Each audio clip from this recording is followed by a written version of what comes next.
I received a note from my wife that she intended for her mother. Rest assured that after he settles my student loans and provides the money for my business, I'm going out.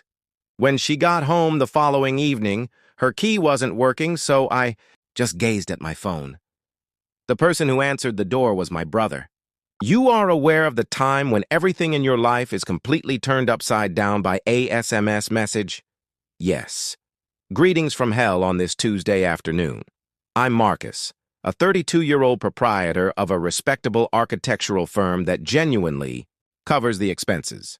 Additionally, until 4:47 p.m., I believed I had a very good day that day, a strong marriage.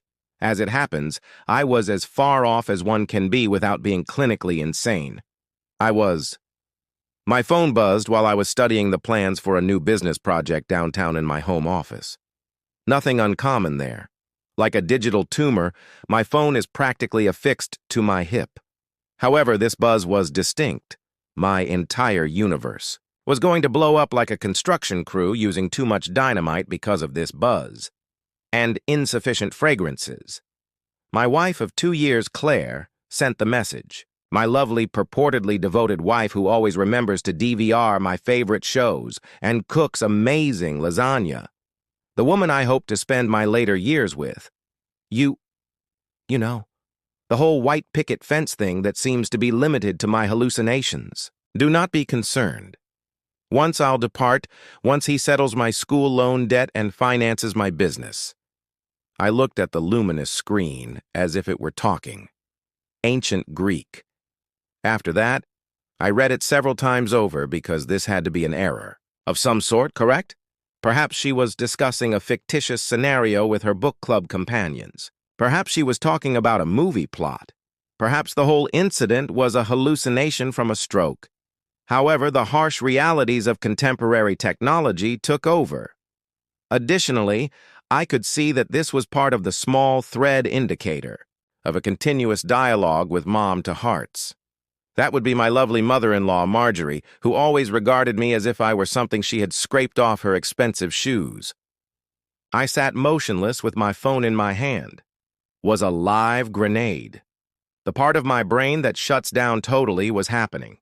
Similar to when you're attempting your operating system needs to reboot because of a fundamentally flawed mechanism. My desk's blueprints. All of a sudden, it appeared so fascinating. Those precise measures and neat lines. Everything was precisely where it ought to be. In contrast to my existence, which had just been exposed as being based on wishful thinking and fast sand. The amusing, soul-crushing thing about betrayal is that it causes you to doubt everything. Each time she had said, "I love you." Every morning she kissed me, and every time she curled up with me to watch Netflix. Before I departed for work, I said farewell. Was it all a performance? Was I married to the most devoted method actor in the world? I've always known Claire owed money on her school loans. From the start, she had been honest about that. 38 grand from her A degree in art history isn't exactly the most profitable field, let's face it, unless you want to become the curator of the next great museum or something. Indeed, she had expressed a desire to start her own company, perhaps a store or art gallery someday. Since that's what you do, I've always been there for you.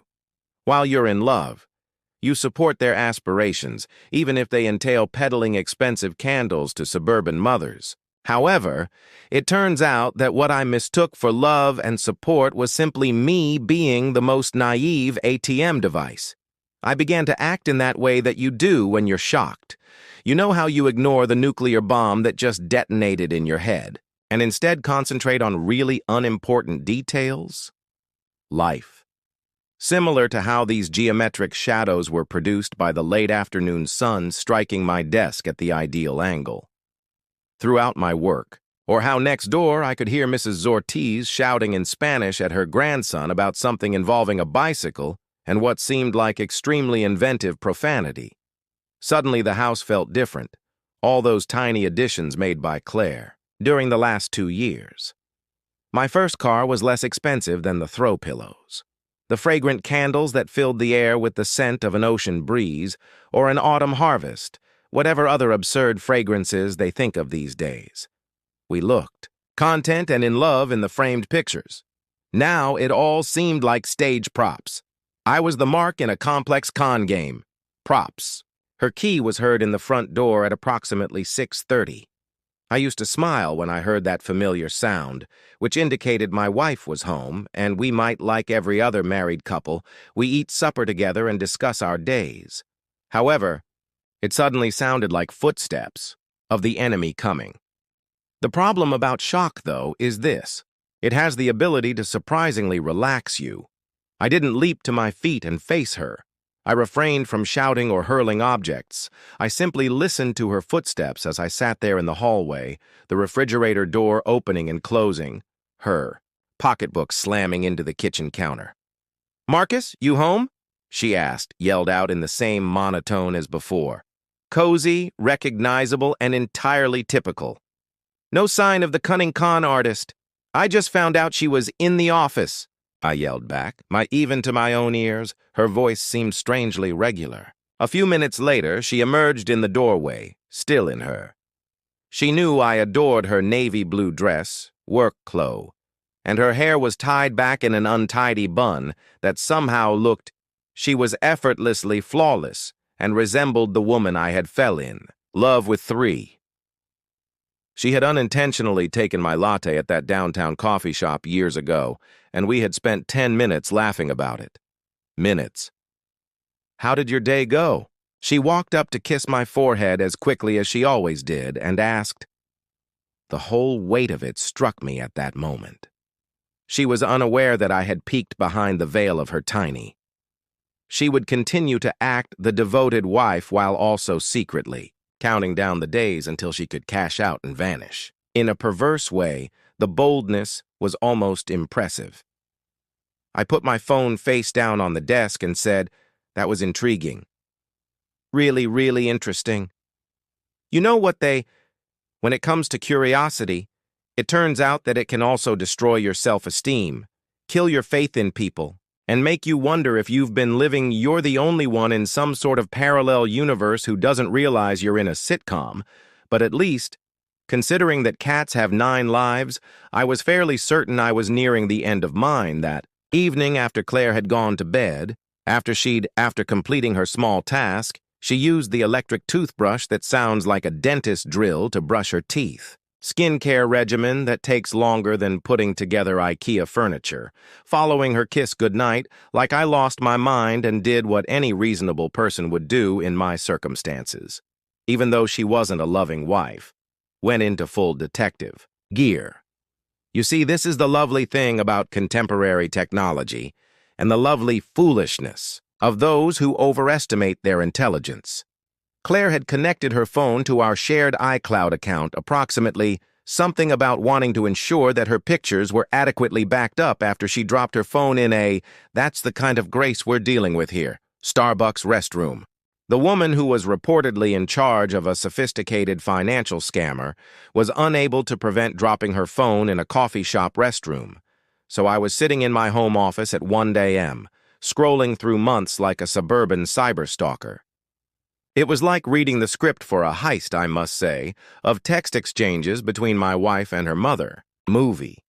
But instead of robbing a bank, they intended to steal my company investments, my bank account, and The talks dated back 8 months. 8 freaking months. General will to live months.